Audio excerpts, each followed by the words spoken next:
come around the other side.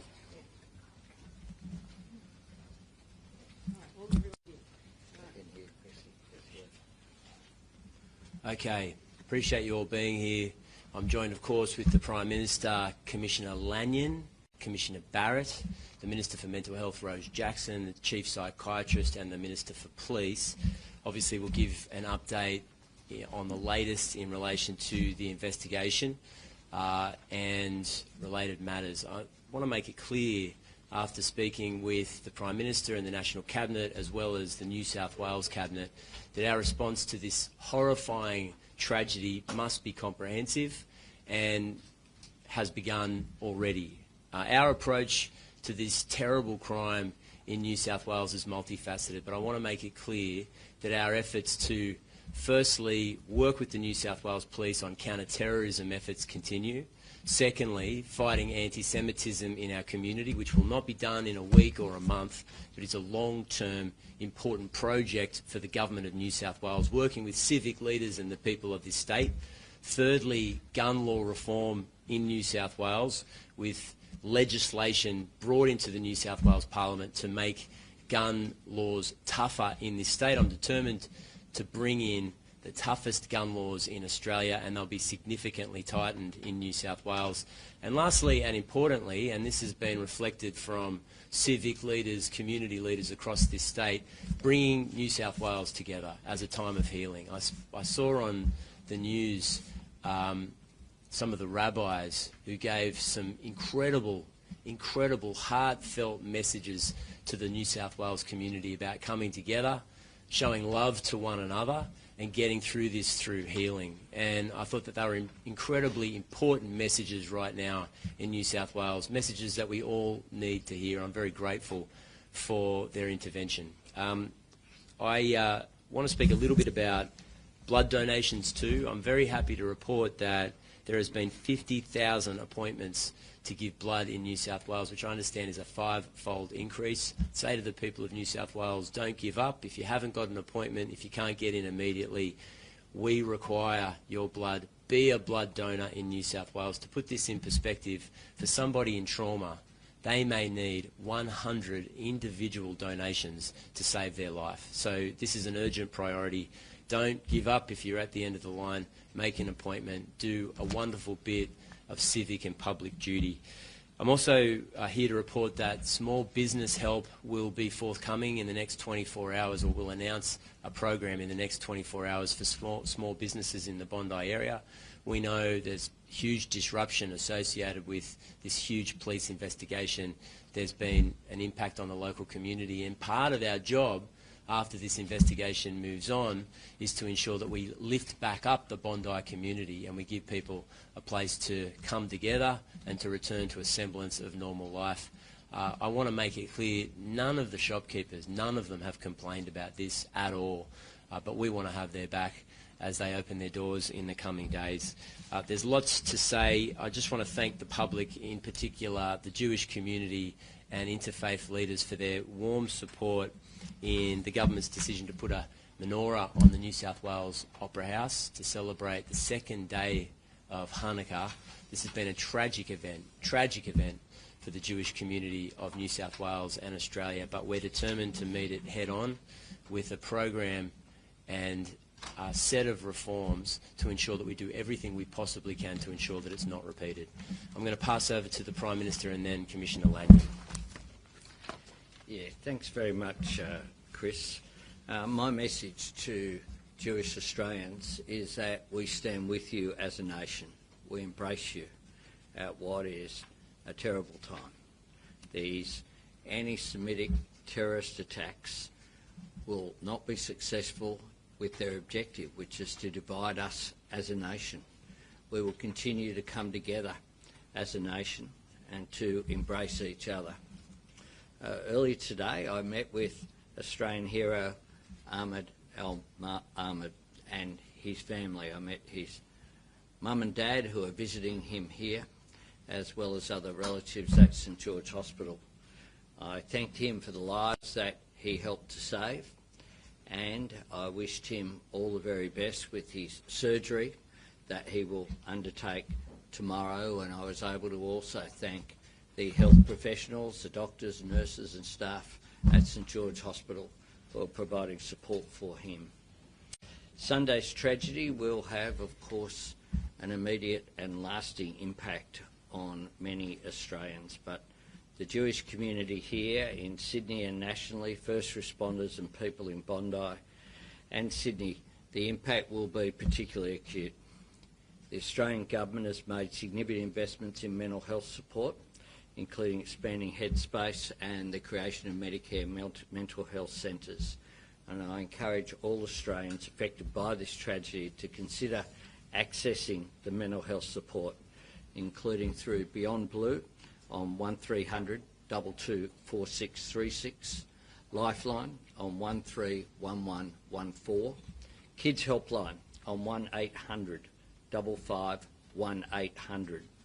Headspace for children and young people and Medicare mental health centres are of course available to support people affected by this tragedy. Yesterday I convened National Cabinet where National Cabinet again spoke about the scourge of anti-Semitism and the commitment to stamp it out. We also agreed that Premier Minns and Premier Cook, as the incoming chair of the Council of Australian Federation, would work together to strengthen Australia's gun laws. The very nature of our gun laws means that they are only as strong as the weakest link, which is why we wanted to make sure that they followed Premier Minns' lead in committing to strengthening the gun laws that were, of course, created in the wake of the Port Arthur tragedy some 30 years ago, to give credit to the Howard government of that time and the bipartisan nature in which it was adopted. The consideration that will take place includes limiting the number of guns an individual can own, the type of guns that are legal, whether gun ownership should require Australian citizenship, and accelerating work on the National Firearms Register. This is an agreement that we reached through the National Cabinet at the end of 2023. We've provided over $160 million to do that. Included in that is over $100 million to states and territories. It is a fact that for some states and territories they still have paper records, and that obviously makes it impossible to check across boundaries in a quick and efficient manner. And the digitisation that is required, we've agreed to accelerate that. We will continue to engage, and this afternoon I'll have further meetings, another meeting of the National Security Committee, further meetings this afternoon. My government is absolutely committed to working with New South Wales as well as working with community organisations, particularly Jewish community organisations at this time. I'll call upon the Commissioner Barrett to make some comments before we go to questions. Commissioner Lanyon first. Thanks, Prime Minister. I'll start first. Just like to give an update. Our two parallel investigations are ongoing. We have a critical incident investigation which investigates the role of police in the matter, and certainly in terms of the death of the 50-year-old male and the injury to the 24-year-old male. Whilst that's continuing, we have a joint counter-terrorism operation running at the same time, and I welcome my fellow Commissioner, Commissioner Barrett, here from the AFP to talk about that this morning. There is still a crime scene in place in Campbell Parade and down around Bondi Beach. I anticipate that will stay in place until tomorrow afternoon, where it will be released to the public. We continue with forensic and ballistic examinations. I've made it really clear in previous conferences that this will be a thorough investigation. I apologise for the disruptions to pedestrians and traffic while that crime scene is in place, but I'm sure all of the community understands the importance of investigating this abhorrent matter. The Community Reception Centre has been open and activated at the Intercontinental Hotel at Coogee. That will provide health support to people who require it, mental health support, but also allows us to speak to those who are witnesses to this incident and treat them sensitively. The Public Information and Inquiry Centre is operating. That number is 1800 227 228. It's been really important to give our investigators in the joint counter-terrorism space time to investigate this matter. before releasing too much information. There has been reports in the news about our two offenders travelling to the Philippines last month. I can confirm that they did travel to the Philippines. The reasons why they went to the Philippines and the purpose of that and where they went when they were there is under investigation at the moment. I also confirmed that the vehicle, which is registered to the younger male, contained IEDs, but I also confirmed that it contained 2 homemade ISIS flags. We continue to work through the motive of this tragedy, and we'll continue to do so, and I think it's really important that our investigators continue to be given time to do that. This is a very complex investigation and important that we do it thoroughly. Operation Shelter ramped up yesterday.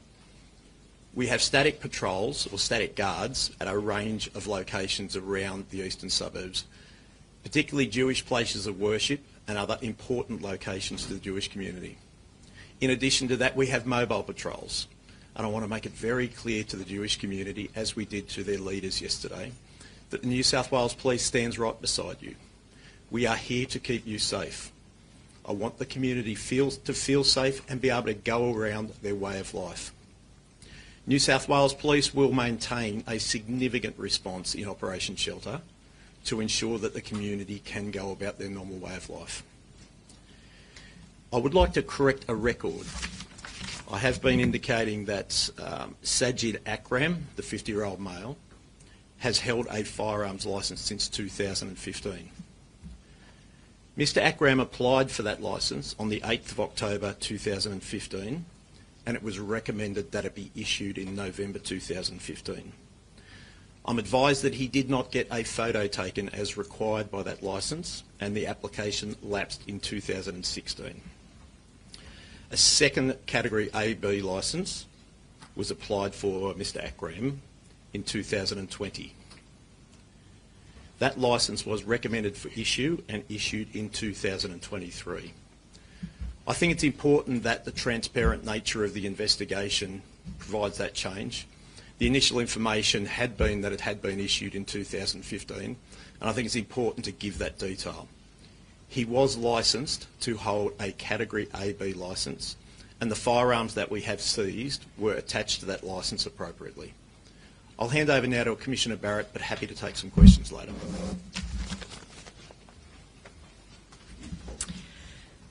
Good afternoon. Last night with Home Affairs Minister Tony Burke, I had the chance to lay a wreath at Bondi Beach after immediately returning from an overseas work matter. Between the time of this attack and until I landed back in Australia, I have had regular contact with the Prime Minister, with Minister Burke, with New South Wales Police Commissioner Lanyon, and with the AFP's Counter-Terrorism and Special Investigations Command, as well as senior Jewish leaders. These are my first public comments on the terrorist attack since I have returned to Australia, and I want to describe this attack in my own words so there is no confusion and no ambiguity about the AFP's position. This was a barbaric attack against Jewish Australians. On Sunday, Jewish Australians were hunted down in broad daylight at an iconic Australian beach. The suspected murderers, callous in how they allegedly coordinated their attack, appear to have had no regard for the age or ableness of their victims. It appears the alleged killers were interested only in a quest for a death tally. Like October 7, 2023, we will not forget how that shocking attack forced Jews around the world to relive modern-day terror that should have been consigned to the history books decades ago. In Australia, the AFP will never forget the date of December 14 and what it means for a community that deserves to live in peace and harmony.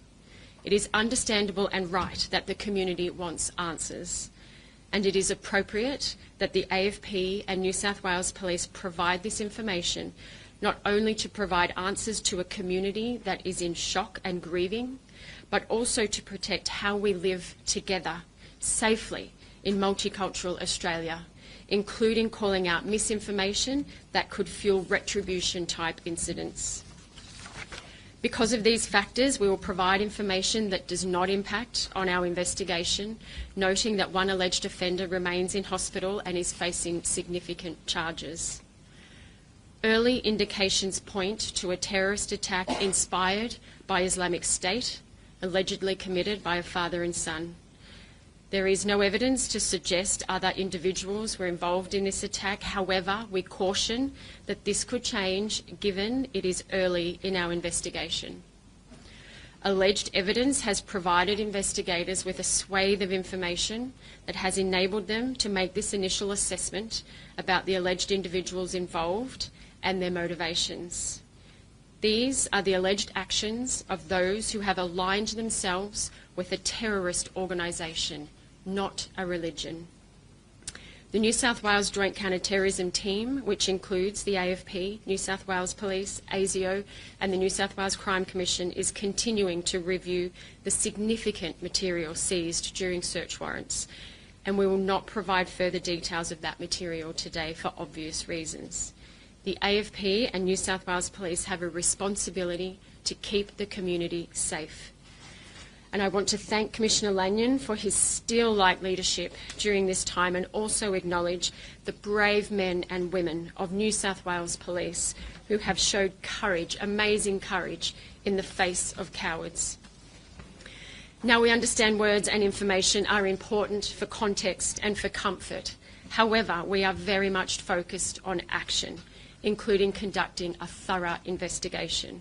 This investigation will be highly visible, precise, and it will operate around the clock. The New South Wales Joint Counter-Terrorism Team investigation will leverage all unique powers, capabilities and international networks. Thank you. Okay. Commissioners, where and with whom did the Akrams carry out their militant training in the Philippines, and when did Australian authorities first have intelligence about that training? I think we've been fairly clear that the reason that the Akrams travelled to the Philippines, where they went, is unknown at this stage and subject to the investigation. Do you believe that any of their associates had prior knowledge of the attack?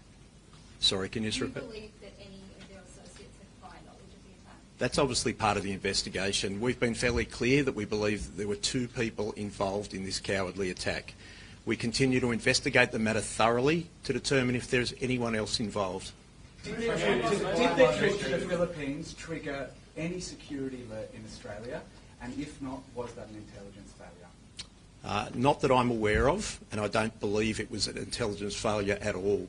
We're talking about something that's retrospective, post what is an horrific crime. We've indicated this will be a thorough investigation. Both New South Wales Police and the AFP are committed to that. We are finding information post the event.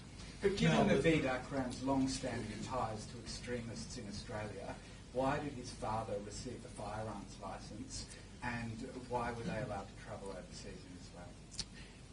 The issue of the firearms licence is something that I've addressed previously, and something that is subject of an investigation. The Firearms Act has certain requirements. Mr Akram was entitled to make an application. The information that was available at the time was used to assess that information, and a licence was issued. Commissioner, Bondi survivor Shmulik Scoury told the 7 Network this morning he saw 4 police officers at the scene in Bondi. None of them fired a weapon, and he was saying he didn't understand why he's an Israeli national. To Mr Scoury, what do you say to him that the police didn't do their job and fire back at that gunman? I can't comment in relation to that actual report. What I'll say is that I'm incredibly proud of our police officers. They were confronted by 2 men armed with long arms. Our police at the scene were armed with pistols. Regarding the timeline of that, can you just outline when did the first police officer arrive at the scene? I don't have that timeline in front of me. That's obviously part of the investigation. I've been really clear. Both the critical incident investigation and the JCTT investigation will be thorough. We haven't heard from Commissioner Barrett before about how would you describe the adequacy of police presence at Bondi, and can you and Commissioner Lanyon explain why local area command was considered sufficient security for that event? Commissioner Lanyon, you just observed that they only had pistols. Is that all that they had, and why were there not more police resources there? This is a police force that has access to Bearcat armoured vehicles, for instance. Why were there not more resources there? I'll let Commissioner Lanyon answer that question, given it relates to New South Wales Police. I'll reiterate, that is subject to the investigation at the moment. We base our policing response on the threat that exists at the time. A lot of work is done between ourselves and the Jewish community. Obviously, Bondi Beach is a large and public area. We regularly patrol that area as we did on that day. Commissioner, how many police were at the festival? I've said previously that they received taskings to go to the Bondi Beach, so there were police moving through there at all times. How many were at the scene? I can't tell you at any particular time. As I said, they received taskings. So we had police moving through the area regularly. But Commissioner, were there 2 officers posted there for the festival? And were those 2 officers the ones that were leading? I don't have that information for you at the moment, Damien. What I'll say is we had an appropriate policing response to ensure that police were moving through there, working closely with the community. We take safety very seriously, and I think you've seen that from the New South Wales Police. We are here to support the community. We're here to keep the community safe. Had there been intelligence that there was a particular threat at that location or to that event, we may have had a different policing response. Well, were they the ones patrolling? Were they the ones that were in the vicinity? Oh, there was a large number of police responding there at the moment. I don't want to give information about that whilst the critical incident investigation is ongoing. Can I say something about that? Yeah. Sorry, I feel it's incredibly important of me as the Premier of New South Wales to respond to some of these questions. The New South Wales Police acted with bravery and integrity. They didn't take a backward step. They engaged the gunmen on the footbridge with handguns. The offenders had long-range rifles, and New South Wales police officers were responsible for killing one of them and shooting the other one, and as a result, saving many, many people's lives. Now, there are 2 officers in critical care in New South Wales hospitals at the moment. They weren't shot in the back as they were running away, they were shot in the front. I'm sorry to be graphic about it, but if there's any suggestion that New South Wales police didn't live up to their responsibilities to the people of this state, it should be rejected because it's not consistent with the facts. New South Wales police officers, some of whom had been in the job for a number of months, put their lives on the line to save people in this state. And I think this rush to conclusions before all the facts are known, in my view, is disrespectful to their actions on Sunday. Yes, yes. No, I'm sorry, but I do have a responsibility. I don't think there's any doubt that if we had our time again, of course we would do things differently. And part of our response with the Jewish community and the people of New South Wales through Operation Shelter, working closely with the CSG, who are responsible for security in the Jewish community, is to ensure that we can work with them in the future. I can't take back Sunday, nobody can. But what we can do is ensure that in the future we are putting security in place so that we rebuild trust with the Jewish community. I know that this is an existential threat for some members of the Jewish community because this was a targeted attack on members of the Jewish community. I know in many cases I saw Rabbi Wolf speak passionately about being more Jewish, refusing to hide. I thought that was such a brave and important message to send to the people of Australia and New South Wales. But we have to work with them and walk with them on that journey. And it is, hang on a second, and it's an urgent priority to rebuild Jewish social life in this state. Yes, James. We just learned that a gun licence that Sajid Akram was granted in 2023 after his son became aware of his son. Was it then a failure of intelligence that the New South Wales Police Firearms Registry Executive grant those licences did not know that his son, with whom he lived, was at one stage under the investigation? Look, it's too early to say or make a pronouncement in relation to that. But one aspect of gun law reform that is absolutely essential in New South Wales, and it will be controversial, is for police to use criminal intelligence, not just a criminal record, in determining whether someone should keep a gun licence or even be granted a gun licence in this state. And what I'm trying to say is, if we can craft a law that the police commissioner can say, I've got concerns about this person, I don't want them having access to a gun, notwithstanding the fact that they don't have a criminal record, that's the kind of legislation that we want to see in New South Wales. Prime Minister Naveed Akram reportedly links to Islamic State. Were connections he made as a follower of radical Islam a problem, and how can hate preaching still be allowed? Well, what we know already is, as part of the investigation, is it goes to motive, and what is being investigated, as the Commissioner has said, is that it would appear that there is evidence that this was inspired by a terrorist organisation, by ISIS. Now, some of the evidence which is being procured, including the presence of Islamic State flags in the vehicle that has been seized, are a part of that. Radical perversion of Islam is absolutely a problem. It is something that has been identified globally as a problem as well. ISIS is created by an evil ideology that has been called out, not just by the Australian government, but globally as well.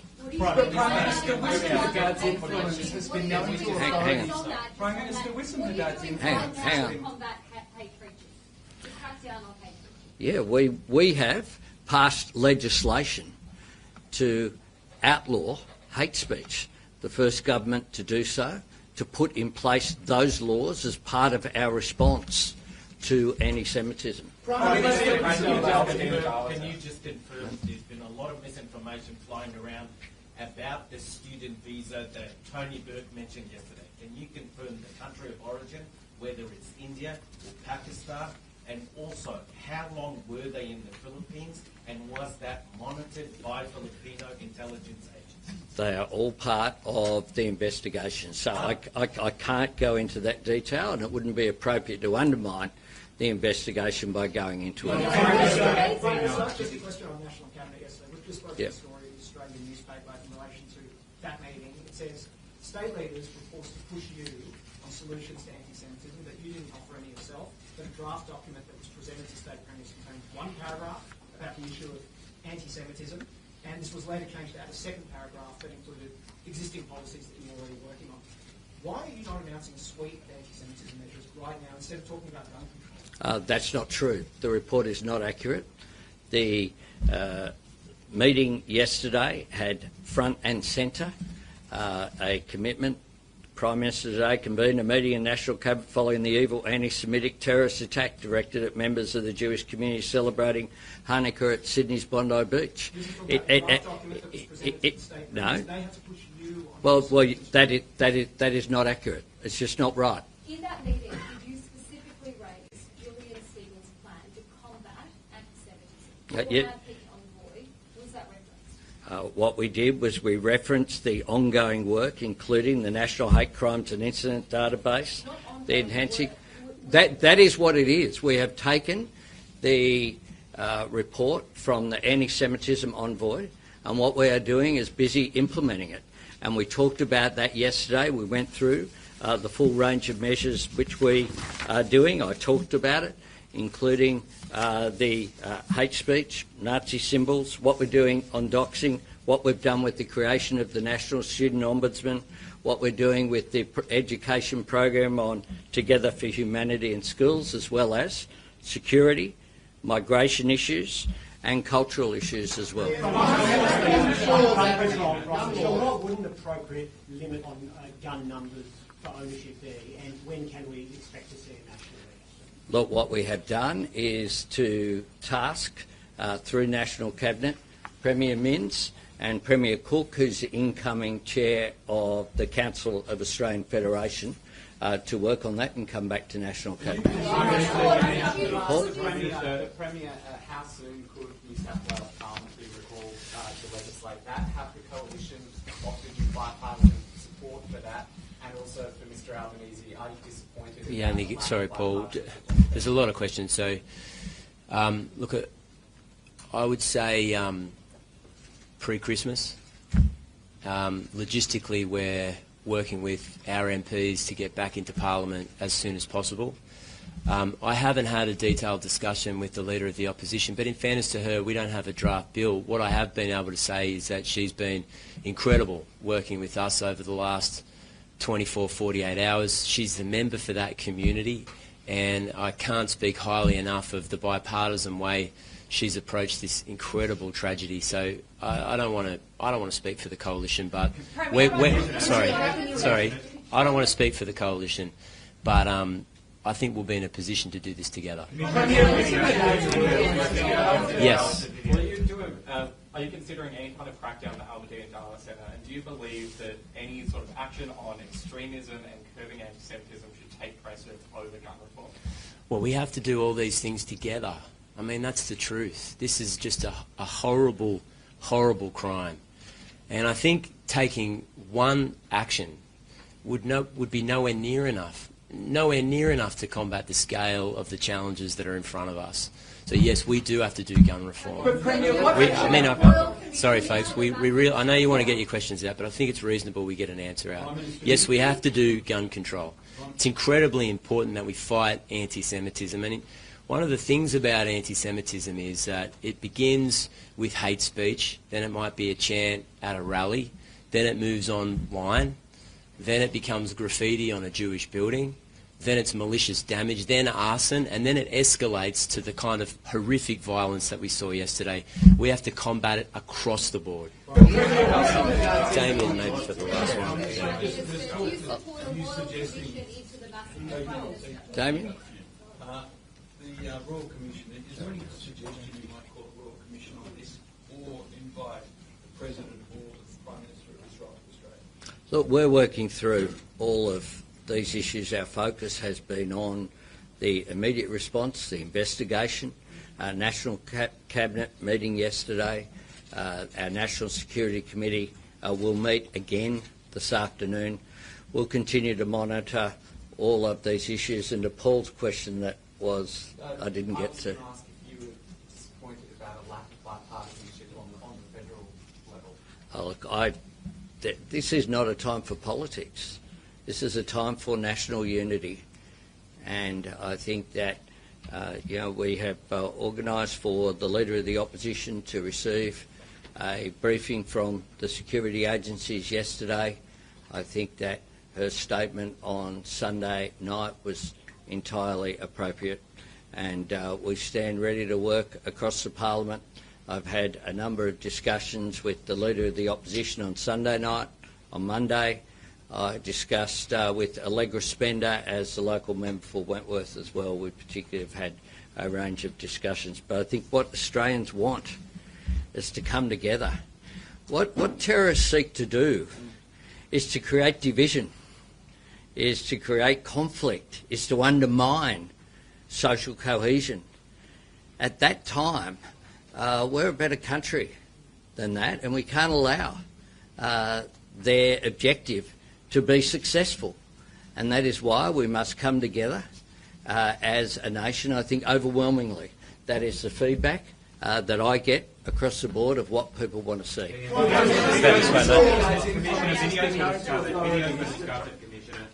Extremist videos were discovered.